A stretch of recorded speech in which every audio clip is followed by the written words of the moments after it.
Hello everybody. So today I want to talk about calculus. The topic today is about integration. So now I want to show you how to answer. This one I can put into sin x where everything to the power of 2. Next, we can use about integration by substitution. So I will put about u equal to sin x squared.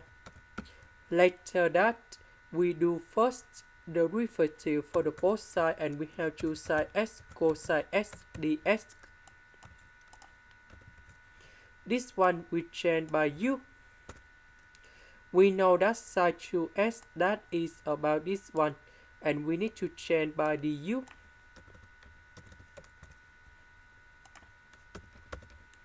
The integration of this one we have option of u and I will put about c. About u that is about this one. This is the end. Thank you for watching.